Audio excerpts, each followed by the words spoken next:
আজকের আমাদের প্রোটোকল শুরু হওয়ার কথা ছিল। ডাক্তার বলেছিল যে 1 থেকে 1.5 লাখ টাকা লাগবে, ফার্স্ট ধাপে ধাপে আর কি টাকা নেবে।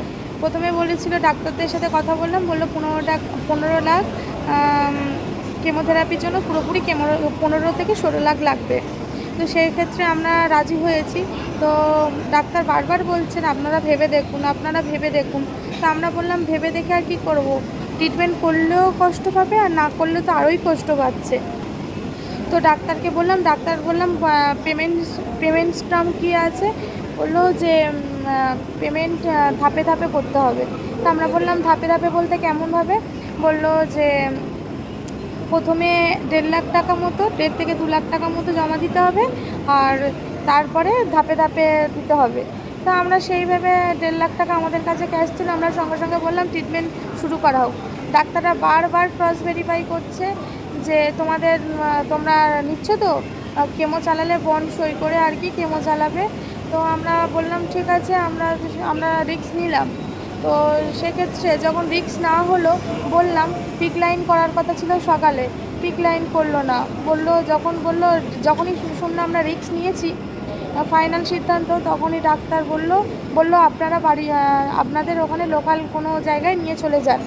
তো আমরা বললাম যে না, আমরা রিস্ক নেব। তো বললো ঠিক আছে, রিস্ক নেবেন যখন, আমরা তাহলে শুরু করছি। বললাম ঠিক আছে। যেই শুরু করছি বললো, এবার 1.5 লাখ টাকা যে আমাদের 1.5 থেকে 2 লাখ টাকা নেবে বলেছিল, সেই টাকাটা জমা দিতে গেছি যে কত, 1.5 লাখ টাকা না 2 লাখ টাকা।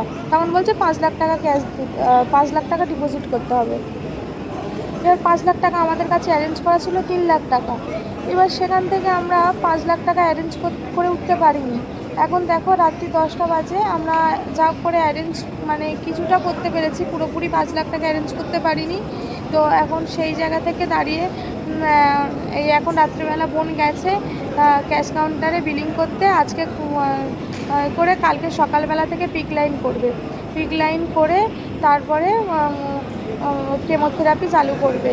তো এখন দেখা যাক কী হয়, এখন জানি না। সব তোমাদের আশীর্বাদ আর ভগবানের আশীর্বাদ ছাড়া আর কিছু না। যুদ্ধে নেমেছি, যুদ্ধ তো করতেই হবে, কিচ্ছু করার নেই। তো সেই জায়গায় থেমে থাকলে হবে না। কিন্তু ভাই যেভাবে কষ্ট পাচ্ছে চোখের সামনে দেখতে পাচ্ছি না, ও তো কিছুই খাচ্ছে না। তো সেই জন্য সত্যি বলতে আমরাও খেতে পাচ্ছি না সকাল থেকে, এখনও আমরা না খাওয়া দাওয়া।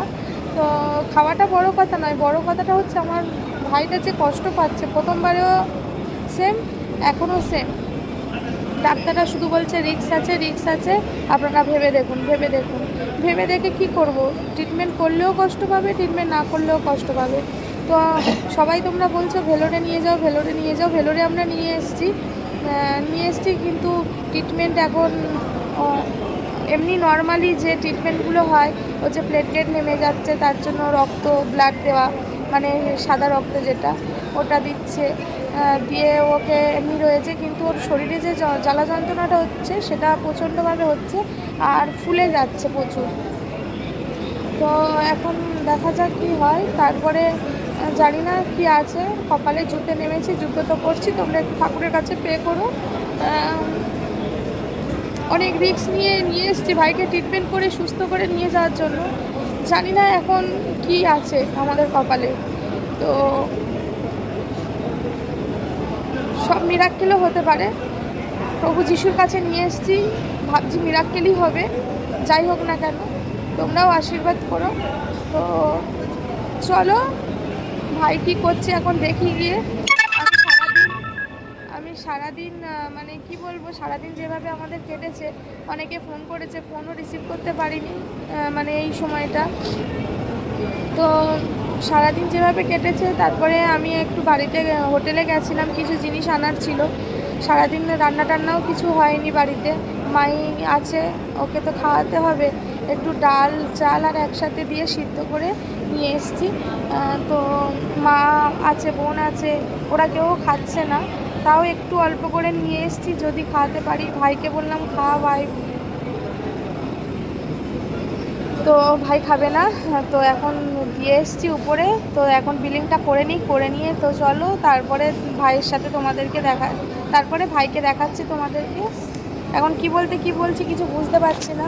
ভুল ত্রুটি যদি কিছু বলে থাকি অবশ্যই তোমরা ক্ষমা করে দিও। আর হ্যাঁ, তোমাদেরকে বলি, এখন ভাইয়ের যে সিএমসির অ্যাকাউন্টটা মানে পেশেন্ট আইডি যেটা আছে ওটা ভার্চুয়াল হয়নি, যার জন্য ওই আইডিটা দিতে পারছি না। ভার্চুয়াল হয়ে গেলে, প্রোটোকল এখনও দেয়নি আমাদের হাতে, পেয়ে গেলে আমি সব কিছু শেয়ার করব তোমাদের সাথে। তো ভাইয়ের শরীরের কন্ডিশন খুব একটা ভালো নেই, তোমাদের যাব এখন বিলিংটা করি, তারপর তোমাদেরকে দেখাচ্ছি। তো এখন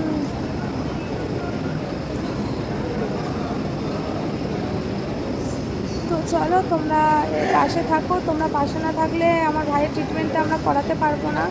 তো এখন 40 থেকে 50, মিনিমাম আমাদের 50 লাখ ধরে রাখতে হবে, কারণ আইসিইউর এক একটা পার ডে বলেছে আইসিইউতে 50 থেকে 60 লাখ, এই 60,000, ভুল বলছি, পার ডে আইসিইউতে যদি দিতে হয় তাহলে 50 থেকে 60,000 টাকা আইসিইউতে পার ডে।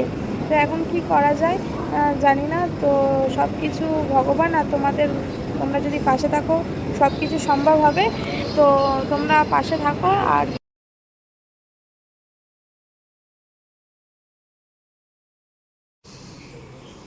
কিসের কষ্ট হচ্ছে এখন ভাই? কী হয়েছে? জলকে ভাল লাগছে না ভাই?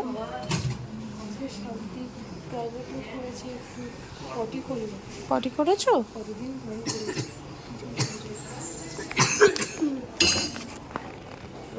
এখন কোথায় কষ্ট হচ্ছে তোমার ভাই? এবার নিঃশ্বাসে? তো ওদেরকে তো বলতে হবে, দাঁড়াও বলছি, দাঁড়াও। নিঃশ্বাসে এটা নর্মাল নিঃশ্বাসের এমন কষ্ট হচ্ছে না যে তোকে, কারণ তোকে চেক করছিল তোর অক্সিজেন ঠিক নিতে পারছিস না, করতে পারছিস না, তোর জন্য কষ্ট হতো এতক্ষণ অক্সিজেন বক্স লাগিয়ে দিত। বুঝতে পেরেছিস? সব ঠিক হয়ে যাবে বাবা, পিতা পরমেশ্বরকে ডাকছি, সব ঠাকুর সব ঠিক করে দেবে। ওনার সঙ্গে কথা বললাম, উনি তো প্রে করবেন। কে করেছে? আমি সব টাকা থেকে সব কথা বলেছি, টাকা থেকে শুরু করে তা আমার ভাই তাড়াতাড়ি সুস্থ হয়ে যাবে, তাড়াতাড়ি। এখন ইয়ে হচ্ছে তো, একটু কষ্ট হচ্ছে। কালকে শনিবার চালিয়ে দেবে তাড়াতাড়ি। দেখো বন্ধুরা, ভাইয়ের হাত পা এমন ফুলেছে।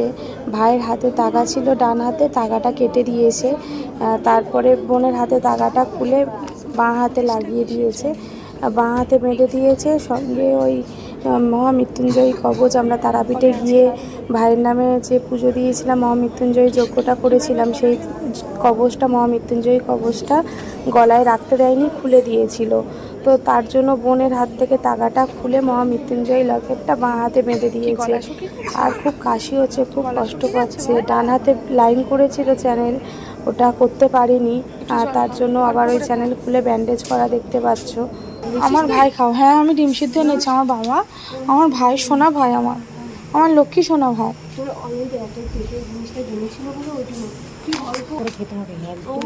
আমার সোনা ভাই, খেয়ে নাও তুমি একটু। সুজিটা তো করেছি, সুজিটাও খাওনি সোনা। তুমি না খেলে তোমার শরীরটা কি হবে বলো সোনা? ওষুধটা খেয়েছো? হ্যাঁ বাবা, আমাদের হাতে খায় না, ব্লাড আসছে রে।